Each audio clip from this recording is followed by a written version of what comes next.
Breaking news, ladies and gentlemen. We have just found out that Judge Juan Merchan has decided to lift that little gag order that he had placed on the former president of the United States ahead of the big debate happening on Thursday. Finally, I mean, it does beg the question, though, why did Judge Merchan wait until now? This just crossing, coming to us right now, courtesy of Reuters, judge partially lifts Trump hush money gag order. A New York judge partially lifted a gag order on Donald Trump on Tuesday following the Republican presidential candidate's conviction on criminal charges stemming from an effort to influence the 2016 election by buying a person's silence. I'm not even going to say. This is like so unbelievably biased, even just the way they write this thing. So here's the news headline. I'm telling you, finally, the guy is going to be allowed to enjoy his First Amendment right a little bit, not too much.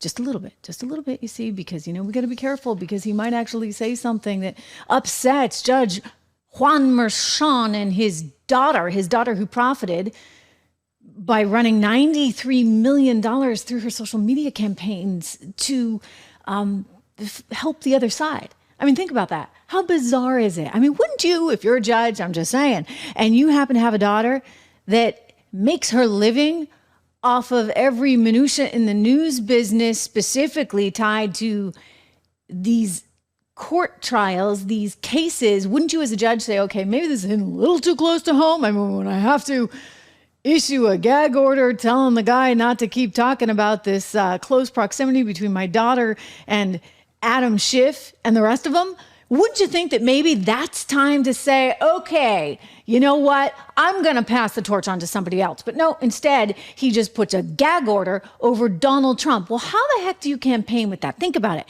Especially, how do you campaign against the likes of Joe Biden, who's taken every single opportunity to go after you as a, quote, convicted felon, right? That's what you're supposed to say in the media all the time. In fact, they got their orders from Mr. Soros' son, George Soros' son, Alex, who tweeted out specifically, let's make sure that we refer to him from now on as a convicted felon, not even by name.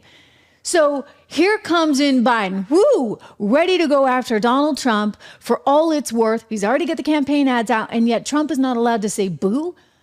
How is that fair? How can you even have a debate under those circumstances? You can't defend yourself, ladies and gentlemen. They have robbed him of the opportunity to defend himself. Now he's going to have a little teeny bit of an opportunity to fire back because indeed the judge has said, well, we'll lift this a little bit in light of this big debate coming up. I'm sorry, we got an election. We got an election, people. What do you think this is other than a form of election interference? So when Donald Trump says, people are going to go down when I get elected, it's because of this hocus pocus.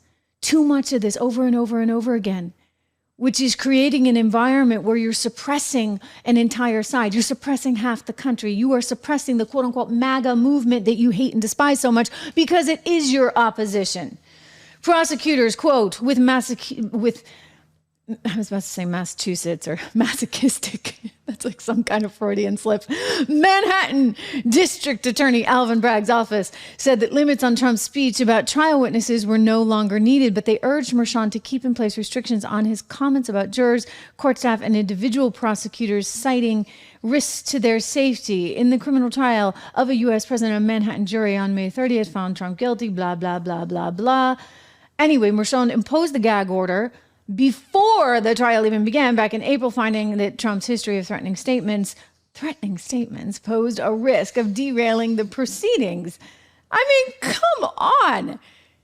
He's running for president of the United States. You've accused him of everything, 91 indictments, 4 of which are criminal, and he's not allowed to say, hey, maybe this is a little unfair. Maybe somebody is lying. Nope. Not allowed, you see, because it's their way or the highway. Anyway, the good news is it's partially lifted. We'll see just exactly what that means, but let's just face it. I mean, the odds are stacked against him.